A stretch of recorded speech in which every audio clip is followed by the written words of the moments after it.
என்னமா தெரியல, நான் அழுதுகிட்டே இருக்கேன்.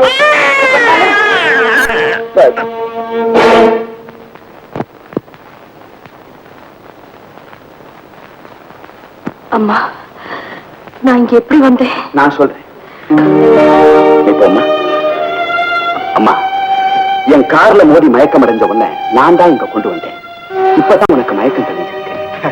அம்மா, இதுவரைக்கும் அழுதுகிட்டு இருந்த குழந்தை உன் கைப்பட்டது அழுகிய நிறுத்திடுச்சு. தாய பிரிஞ்ச இந்த குழந்தைய நீ இங்கேயே இருந்து வளர்த்தினா எனக்கு ரொம்ப உதவியா இருக்கும். உனக்கு நான் என்ன வேணும்னாலும் தரேன். என்ன, தாய் இல்லாத குழந்தையா? ஐயோ பாவம், இந்த பிஞ்சு வயசுலயே தாய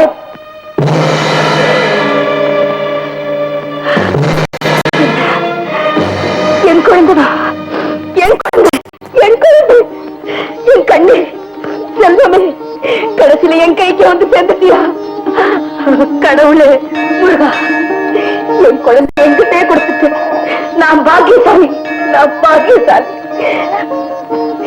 இந்த குழந்தை உங்களுக்கு எப்படி கிடைச்சது? எப்படின்னா அது என் குழந்தை இல்ல, இது என் குழந்தைங்க. ஆமாங்க, இந்த மச்சம் தான் அடையாளம். பெண் குழந்தை பிடிக்காத என் புருஷன் என் குழந்தை என்கிட்ட இருந்து பிரிச்சுட்டாரு. ஐயா, சாமி மேல ஆணையா கேட்கிறேன், சத்தியமா இது உங்க குழந்தை தானே சொல்லுங்க பாக்கலாம். ஏன் பேசாம நிக்கிறீங்க? சொல்லுங்க, இது உங்க குழந்தையா? இல்லம்மா, இந்த குழந்தைய என் புருஷன் உங்ககிட்ட காசுக்கு வித்துட்டாரா? அதுவும் இல்லம்மா, அனாதை விடுதியில இருந்து வாங்கிட்டு வந்த வழியில தான் நீ என் கார்ல மோதின. ஐயா, என்ன காப்பாத்துறதும் இல்லாம என் குழந்தையும் என் கைக்கு கிடைக்கும்படியா செய்த உங்களுக்கு நான் ரொம்ப கடமைப்பட்டிருக்கேன். அப்படின்னா எனக்கு ஒரு உதவி செய்தியா? சொல்லுங்க ஐயா. அம்மா, எனக்கு கல்யாணமாகி 20 வருஷங்கள் ஆகுது. நானும் என் மனைவி லட்சுமியும் ஒருத்தோட ஒருத்தர் ஐக்கியமாகி அழகா, ரொம்ப அழகா குடும்பம் நடத்திட்டு வந்தோம். குழந்தை இல்லையங்கிற ஒரே ஒரு குறை. லட்சுமி, நான் தான் உனக்கு குழந்தையா இருக்கிறேனே, அப்புறம் என்னன்னு அவளுக்கு ஆறுதல் சொல்லுவேன். உங்களுக்கு ஒரு வாரிசு கொடுக்க என்னால முடியலையேன்னு அவ வருத்தப்படுவா. இந்த நிலையில தான் அவ கர்ப்பமான. அப்புறங்க பிரசவ சமயத்துல ஆபரேஷன் செஞ்சு குழந்தையை எடுக்க வேண்டியதாயிடுச்சு. ஆனாலும் குழந்தை இறந்தே பிறந்தது. என் மனைவிக்கு மயக்கம் தெரியல. இன்னொரு குழந்தைய கொண்டு வந்து பக்கத்துல வச்சா அது அழற சத்தத்தை கேட்டு மயக்கம் தெளிவான்னு டாக்டர் சொன்னனால அனாதை விடுதியில இருந்து உன் குழந்தைய கொண்டு வந்தேன். என் மனைவிக்கு மயக்கம் தெளிஞ்சது. உன்னுடைய குழந்தைய தன்னுடைய குழந்தைய அவன் நம்பிட்டா. நம்ப வச்சுட்டேன். இந்த குழந்தையோட நன்மைக்காக நீங்க இன்னொரு கல்யாணம் செய்திருக்க கூடாது. இது மேல எந்த வெறுப்பும் கொள்ளாம பொறுப்பா வளர்த்து ஆளாக்கி ஒரு நல்ல இடத்துல கட்டி கொடுக்கணும். அப்பத்தான் என் ஆத்மா சாந்தி அடையும்னு சொல்லி என் மனைவி சத்தியம் செய்து கொடுக்கும்படி என்கிட்ட கேட்டா. நானும் அப்படியே செய்து கொடுத்தேன். அந்த பத்னி தெய்வத்துக்கு செய்து கொடுத்த சத்தியத்தை காப்பாத்த தாயே, நீதான் எனக்கு உதவி செய்யணும். உன் காலை பிடித்து கெஞ்சி. வேண்டாங்க, எனக்கு இப்பதான் புரியுது. இது பிறந்த உடனே அதிர்ஷ்ட குழந்தைன்னு பக்கத்து விட்டு பாட்டி சொல்லுச்சு. அது சரியா போச்சு.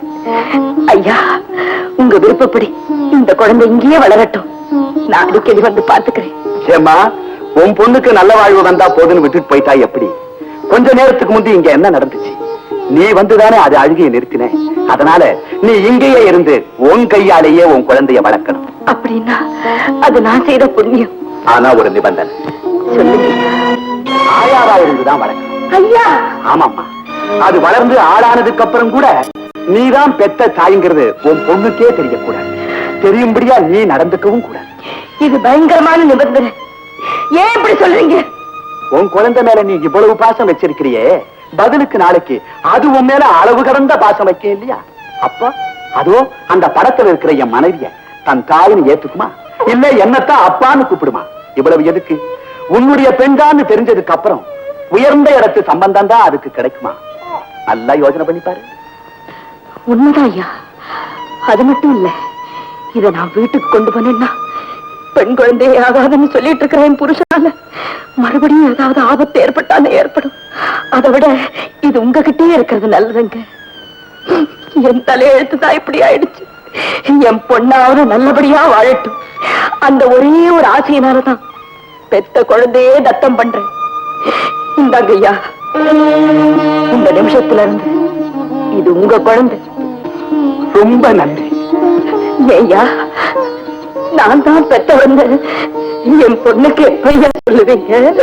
இது வளர்ந்து ஆளாகி ஒரு நல்ல இடத்துல வாழ்க்கைப்பட்டதுக்கு அப்புறம் நீதான் பெத்த தாய்ங்கிற உண்மைய உன் பொண்ணுக்கு மட்டுமில்ல இந்த உலகத்துக்கே சொல்லு. நல்லதுங்க ஐயா. ஆனா இந்த பொண்ணுக்காக என் புருஷனையும் பிள்ளையும் விட்டுட்டு நான் எப்படி இங்க இருக்கிறது? அதுதான் எனக்கு புரியல. ஏன் அவங்களும் எங்கேயே வந்து இருக்கட்டுமே, போய் உன் புருஷன் கிட்ட விவரத்தை சொல்லி அழிச்சிட்டு வாமா. வேண்டாங்க, என் புருஷனுக்கு இந்த விவரம் தெரிஞ்சா என்னைக்கு இருந்தாலும் ஆபத்து. அதனால நான் ஒரு பெரிய இடத்துல ஆயா வேலைக்கு சேர்ந்திருக்கேன். நாம எல்லாரும் அங்கேயே தங்கிக்கலாம்னு தந்திரமா சொல்லி கூட்டிட்டு வரேன். எங்களுக்கு ஒரு இடம் கொடுக்கறீங்களா? இந்த வீடே ஒண்ணுதாம்மா. அப்ப நான் வரீங்களா? இருமா, கார்ல அனுப்பி வைக்கிறேன். பரவாயில்லைங்க, நான் சீக்கிரமா வந்துடுறேன். வரீங்களா? லட்சுமி, நம்ம வீடு தேடி வந்த இந்த லட்சுமிக்கு உன் ஞாபகார்த்தமா உன் பேரையே வச்சு லட்சுமி லட்சுமின்னு வாய் நிறைய கூப்பிட போறேன். லட்சுமி லட்சுமி